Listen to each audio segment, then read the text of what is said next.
Parte 2. Eu fui aprendendo a gostar dessas coisas. Quando eu era pequenininha, eu pegava uns tijolinhos que eu tinha por aí, pegava umas tintas e pintava os tijolos. E aqui na casa, os italianos, eles construíam as casas com porão, porque o porão tinha um significado, né? Tinha o espaço do porão na casa de um italiano, tinha para guardar comida, né? Para a comida não estragar. Era lugar onde se praticava o artesanato, entende? As pequenas obras. O meu avô, ele construía mesas para casa, entendeu? Ele fazia tudo que ele podia fazer, ele fazia. Então o porão tinha essa finalidade na casa dos italianos, né? Certo? A arte, ela vem desse contexto. A arte não é um privilégio de uma pessoa ou outra. A arte é aquilo que ela faz no dia a dia, é a praxis dela. É daí que vem. Se vocês forem fazer uma leitura dos gregos, vocês vão descobrir qual é o significado da arte, né? A arte é essa praxis diária, né? Um sapateiro que ele vai fazendo aquele ofício né? Ele vai aprendendo, ele aprende com alguém, depois ele começa a fazer, ele se especializa naquilo, ele adquire um estilo. Assim é a arte. E eu desde criança fui assim, sempre gostei.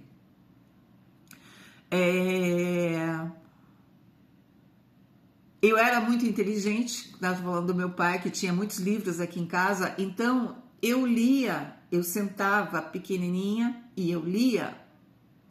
Eu tinha a curiosidade de leitura, entendeu? Era assim, essa é a Denise. Não, eu estou falando de mim, da minha vida. Não me interessa o que os outros pensam de mim, essa sou eu. Fui crescendo, muito tímida, porque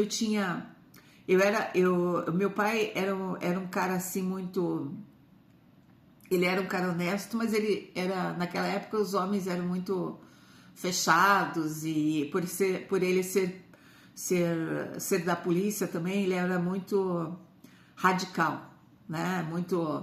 E minha mãe era uma pessoa muito nervosa. A minha mãe, ela deve ter tido muitos traumas quando ela era criança. Ela é uma pessoa muito nervosa, né? Então, eu conseguia assim, a gente não tinha o hábito de conversar, né? Mas as crianças, elas procuram, elas descobrem o mundo.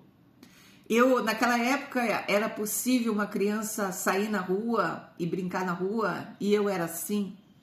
Eu era uma menina que vivia sem camisa, eu vivia com meu shortzinho, sem camisa. Meu pai cortava o meu cabelo, eu tinha cabelo curto, certo? Eu vivia na rua, cuspiar, brincando, jogando bola, eu era assim. Eu não gostava muito de boneca, de enfeite, essas coisas, porque a minha mãe também, ela não tinha tempo, assim, de ficar enfeitando e deixando a menininha toda bonitinha, não, entende? E foi assim que eu cresci, essa é a minha vida, né? Na adolescência, com 14 anos eu fui para a escola técnica, que era... A escola técnica era um celeiro cultural. Eu fiz decoração, que para que vocês entendam, decoração era desenho, mais como desenho industrial, desenho técnico, né? E eu comecei a fazer lá o desenho técnico e ao mesmo tempo eu gostava muito de desenhar. Eu fiz desenho artístico no Museu do Atelier Alfredo Anderson. Fiz 2 anos ali de desenho artístico, entendeu? E eu sempre fui uma das melhores alunas da turma. Eu tinha problemas de ansiedade, tinha problema de medo, tinha problema de angústia, né? Em razão da forma como a gente é criada, né? Mas eu tinha uma curiosidade muito grande, daí eu me apaixonei por um professor de literatura, que não era meu professor, né? Aconteceu da gente se encontrar, me apaixonei por ele, ele se apaixonou por mim, 4 anos de paixão, eu aprendi a gostar mais dos livros, comecei a escrever contos, os meus contos os professores liam em sala de aula, davam parabéns para mim, e assim foi a minha vida. Mas eu era muito avessa às regras e censura que existia sobre as coisas que eu fazia, sobre as coisas. Numa sala de aula, por exemplo, se eu tivesse aula de química, eu puxava o livro que eu estava lendo embaixo da carteira e eu lia. Eu usei várias carteiras da biblioteca pública. Eu lia tudo que eu queria ler, filosofia, psicologia, literatura, religião. O que eu queria ler, eu ia lá e lia. A minha vida era assim, porque eu tinha fome de conhecimento, curiosidade de saber o que essas pessoas pensavam, que elas escreviam, como era o mundo. Era assim a minha vida, né? E aí, na escola técnica, eu sempre tive grandes amigos maravilhosos, não era a quantidade, eu tinha um amigo de cada vez. Eu tive uma grande amiga, Evelise Milas, nessa época, a Maria Denise, do curso de decoração, Virgínia,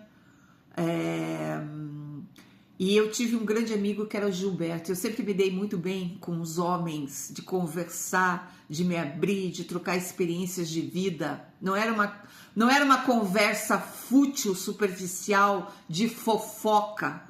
A minha conversa com os outros, desde que eu me conheço por gente, sempre foi profunda. Sempre foi uma conversa de respeito pela experiência de vida do outro. Entenderam?